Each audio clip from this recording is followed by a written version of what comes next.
अभी हमें पश्चिमी राजस्थान के जोधपुर से तकरीबन 60 किलोमीटर दूर ओसियाँ, और ओसियाँ में एक संरक्षित स्मारक है कातन बावड़ी। तो इसका जो स्ट्रक्चर है, स्थापत्य है, उसकी चर्चा करेंगे। और जो ओसियाँ के अन्य कलात्मक मंदिर है, सचियाय माता, अपने पीक टाइम में ओसिया में 108 मंदिरों का समूह था, लेकिन वर्तमान में यहाँ पे 21 मंदिर अवस्थित है। उनकी भी चर्चा करेंगे। पहले बात करते हैं अपने कातन बावड़ी की। तो ये है कुछ बावड़ी का परिसर।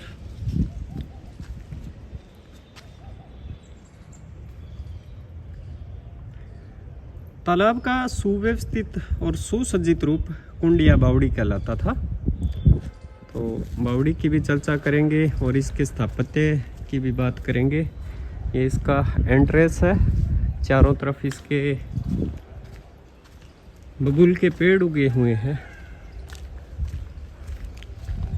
पहले इसको ऊपर से देखते हैं और फिर नीचे वाले भाग में सीढ़ियों के माध्यम से जाया जा सकता है, वहाँ पर भी चलेंगे।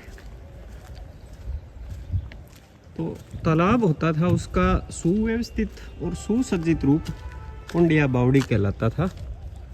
ये देख सकते हैं आप।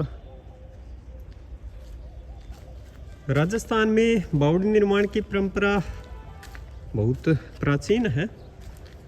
हड़प्पा युगीन जो संस्कृति थी, उसमें भी आपने देखा होगा, कालीबंगा में स्नान के अवशेष, रंग महल में भी बावड़ी के पूरा अवशेष प्राप्त हुए हैं।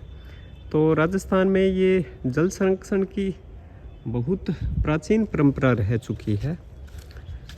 और इस बावड़ी के बारे में माना जाता है कि यहाँ पर 1000 महिलाएं एक साथ पानी ले सकती थी बावड़ी के निचले भाग से। इस प्रकार से इसको बनाया गया था। एक साथ 1000 महिलाएं यहाँ से पानी ले जा सकती थी। भारत में अगर बावड़ियों के प्रचलन की सबसे अधिक बात करें तो राजस्थान और गुजरात राज्य में पाई जाती है। इस साइड का व्यू बावड़ी के।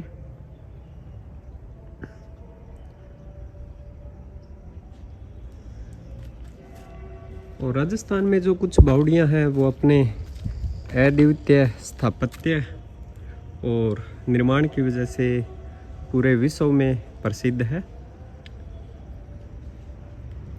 बावड़ी का स्ट्रक्चर सामने कुछ ऐसा प्रतीत हो रहा है।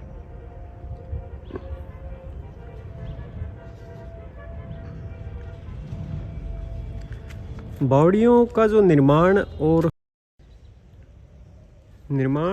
उसकी प्रकृति एवं डिज़ाइन, उस जगह की प्राकृतिक स्थितियों, वर्षा की मात्रा, भूमिगत जल स्तर, मिट्टी के प्रकार और निर्माण करने वाले की जो आर्थिक स्थिति होती थी, उस पर, इन सभी कारणों पर निर्भर करता था। पश्चिम में राजस्थान में जो बीकानेर है, वहाँ से लेके कच्छ के रण के तट तक कुएं और बावड़ियाँ आकार में भिन्न भिन्न होती है और घाटों से घिरी हुई है। और पानी के लिए जो जलग्रहण क्षेत्र में नीचे की ओर जाती है ये। तो इसके स्थापत्य के लिए चलते हैं इसके निचली भाग में, और जो इसका स्थापत्य है उसको करीब से देखते हैं। ये जो बावड़ी का निर्माण है, ये जो स्थानीय आसपास के जो लाल बलुआ पत्थर है उससे बना हुआ प्रतीत हो रहा है। वो क्या रहा है, यहीं के जो लाल पत्थर है उनसे बना है। तो अभी हम पहुंचे हैं बावड़ी के इस भाग में। ये ऊपरी भाग है जहां से अभी हम आए थे। और ये सामने आप देख पा रहे हैं सीढ़ियां और है। तो इन सीढ़ियों के माध्यम से चलते हैं नीचे। ओसियाँ मरुस्थल में एक बहुत बड़ा व्यापारिक केंद्र था और देश विदेश से यहाँ पे व्यापारी लेन देन और व्यापार के लिए एक समय में मध्यकाल में खूब आते थे। ये बीच में एक कक्ष नुमा आया है। ये जो बावड़ी का ऊपरी भाग है वहाँ से लेके नीचे अभी बावड़ी बहुत गहरी है, देख सकते हैं। लेकिन ये कक्ष नुमा और अलंकृत इस पे स्तंभ है, छत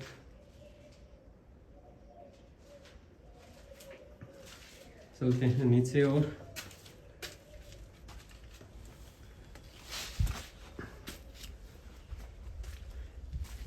ये अभी जो नीचे का जो आएगा ये बावड़ी का शायद मध्य भाग है। बावड़ी के नीचे के मध्य भाग में अभी आ चुके हैं हम। यहाँ पे वनस्पति से आच्छादित है ये क्षेत्र। और इस साइड ये सीढ़ियाँ उतर के हम आए थे और बिल्कुल ऐसी ही संरचना इसमें इस ओर दिखाई देगी। और ये मध्य में कूपनुमा है, हो सकता है किसी ज़माने में यहाँ छत रही हो। और ऊपर से इस साइड ऐसा प्रतीत हो रहा है। यहाँ पे एक कक्षनुमा और है जो आर पार हो रहा है। स्थापत्य की कोई विशेषता रही होगी। यहाँ से अभी बावड़ी के निचले हिस्से में आगे होके जाया जाएगा, लेकिन ये वनस्पति से आच्छादित है क्षेत्र, तो आगे जाना संभव नहीं है। ओसियां की भव्यता का सबूत ओसियां से 12 मील दूर त्यूरी गांव है, जो ओसियां का तेलीवाड़ा था। और 6 मील दूर खेतासर गांव इस गांव का खत्रीपुरा था। और 24 मील दूर लोहावट इस गांव का लोहारों का वास था। तो इतने विस्तार से आप इस क्षेत्र का अंदाज़ा लगा सकते हैं अभी मध्यकाल में कितना बड़ा व्यापारिक केंद्र और रहा होगा ये क्षेत्र। 20 मील दूर घंटियाली इस नगर का माना जाता है कभी प्रवेश द्वार था। और ये बावड़ी जल संग्रहण का एक बड़ा केंद्र था।